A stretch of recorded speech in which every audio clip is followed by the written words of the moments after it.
بڑی عجیب کہانیاں لکھی ہیں. فرماتے ہیں کہ سلطان محمود ایک نیک بادشاہ تھا.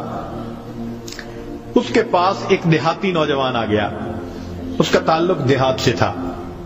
تعلیم بھی نہیں تھی, کچھ ایسی تربیت بھی نہیں تھی, مگر بادشاہ کے دربار میں آ کے جب خدمت پہ لگا تو اس نے اتنی اچھی خدمت کرنی شروع کی کہ تھوڑے دنوں میں بادشاہ کی آنکھوں میں بڑا درجہ پا گیا. بادشاہ نے اپنے مقرب بندوں میں شامل کر لیا. اب جو پہلے سے مقربین تھے نا, وہ بہت جیلس ہوتے تھے. ہم بڑے خاندانوں والے اور بڑی عقل سمجھ والے, تعلیم والے, ہم بادشاہ کے مشیر تھے. یہ کل کا نوجوان پتہ نہیں کہاں سے آ گیا دیہات سے اٹھ کے کہ بادشاہ کی اس کے اوپر بڑی خاص نظر پڑتی ہے.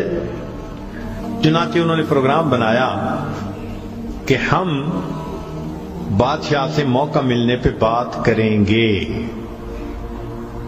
انہوں نے بات کی کہ بادشاہ سلامت, جو محبت کی نظر اس کی طرف اٹھتی ہے وہ ہمارے اوپر نہیں اٹھتی. حسب میں ہم اچھے, نسب میں ہم اچھے, مال میں ہم اچھے, عقل میں ہم اچھے, لیکن محبت کی نظر اس کو جو مل گئی وہ ہمیں نہیں مل رہی. تو بادشاہ نے کہا کہ اچھا, میں کسی موقع پہ اس کا جواب دوں گا. اب بادشاہ نے کیا کیا کہ ایک پھل منگوایا جو بہت کڑوا تھا. کاشیں بنوائیں اور کاشیں ان سب لوگوں میں تقسیم کر دیں جو اعتراض کرنے والے تھے, اور ایاز بھی وہیں بیٹھا تھا.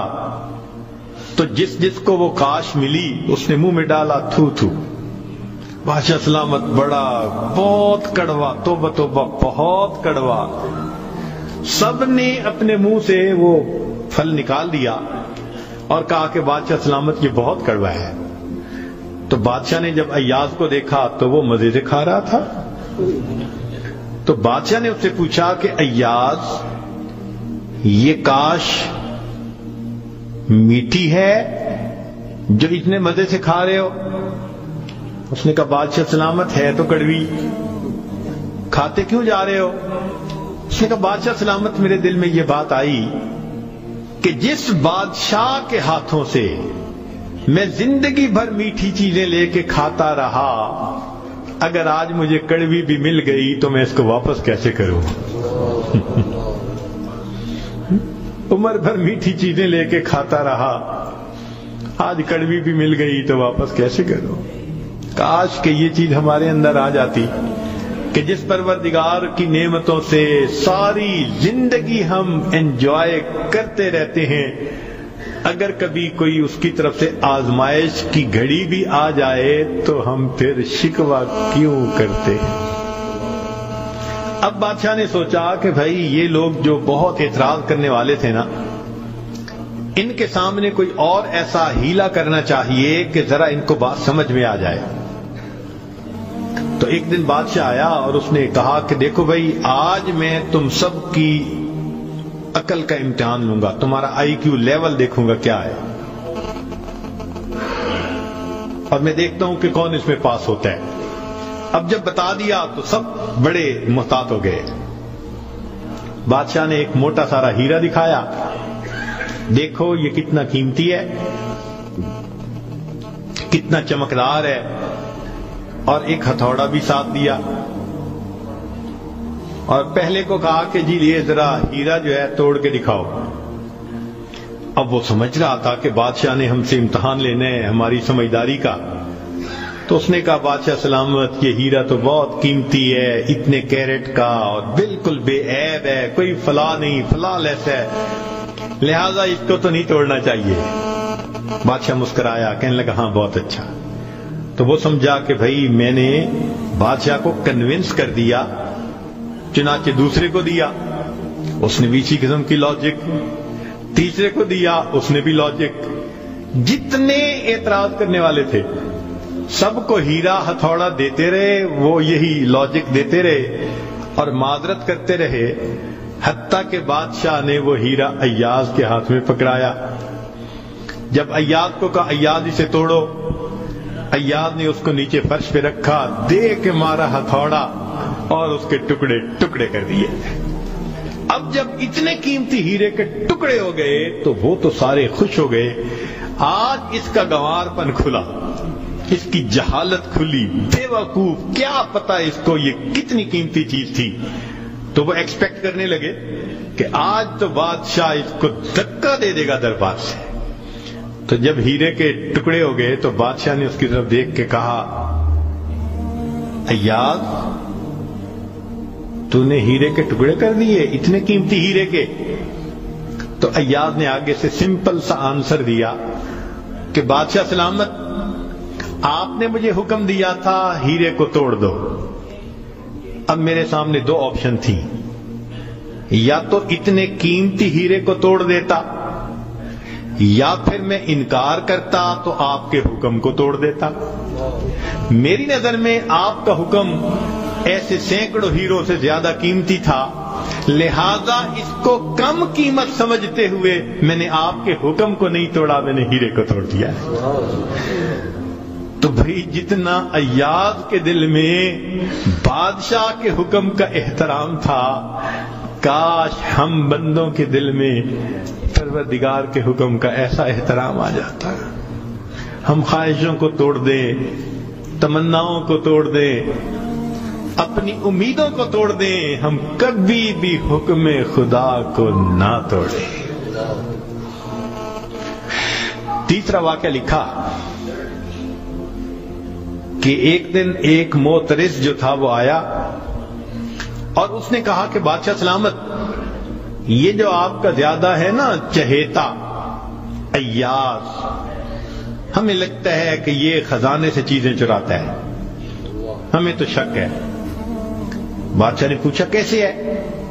اس نے کہا جی ایک جگہ کلوزٹ بنائی ہوئی ہے اس نے، اور یہ صبح و شام اس کلوزٹ کا دروازہ کھولتا ہے اور دیکھتا رہتا ہے اور تالا لگا کے چابی اپنے پاس رکھتا ہے، چابی کسی کے ہاتھ میں نہیں دیتا۔ تو بادشاہ سلامت، ہمیں تو پکا شک ہے کہ آپ کے خزانے سے اس نے قیمتی چیزیں چرا کے رکھی ہیں اور یہ صبح و شام دیکھتا ہے ان کو۔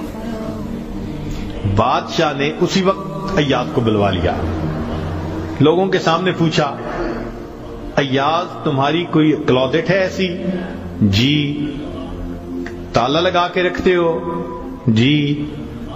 صبح شام کھول کے دیکھتے بھی ہو؟ جی۔ لاؤ چابی اس کی۔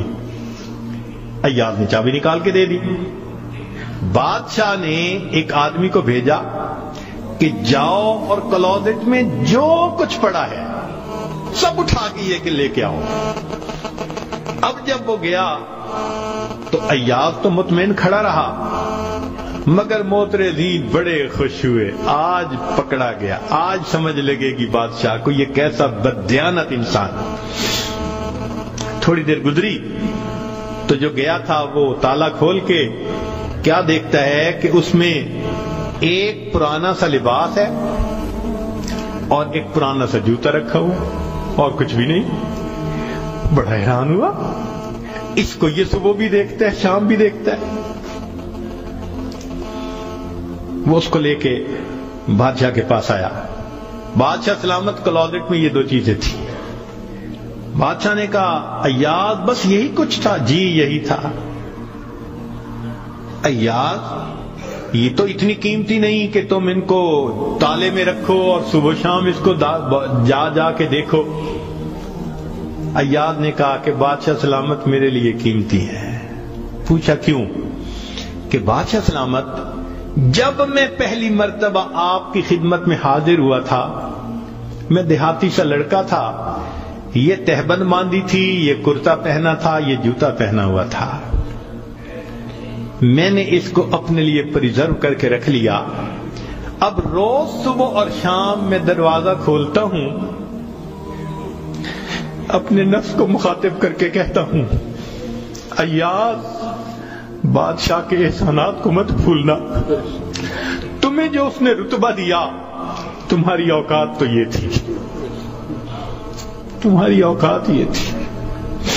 میں صبح بھی اپنے آپ کو یاد دلاتا ہوں میں شام بھی اپنے آپ کو یاد دلاتا ہوں۔ مولانا لکھتے ہیں کاش کہ یہ صفت اللہ ہمیں بھی عطا فرماتا، ہم بھی اپنے ابتدا کو دیکھتے، کیا حال تھا، کیا ہماری اوقات تھی، اور آج اللہ نے اپنی رحمتوں سے، نعمتوں سے، برکتوں سے کس طرح ہمیں مالا مال کر دیا، ہم بھی اپنی بنیاد کو یاد رکھتے ہیں۔ تو اگر ایک دنیا کا غلام اپنے مالک کے حکم کو اتنا قیمتی سمجھتا ہے تو ہم تو اللہ کے ویسے ہی بندے ہیں، غلام سے بھی ایک درجہ نیچے، ہم تو اللہ کی ملک ہیں، مخلوق ہیں اس کی۔ لہذا ہمیں چاہیے کہ اللہ رب العزت کے حکم کی عظمت کو سامنے رکھیں، ہمیشہ خیال رکھیں کہ حکم خدا کبھی بھی ٹوٹنے نہ پائے۔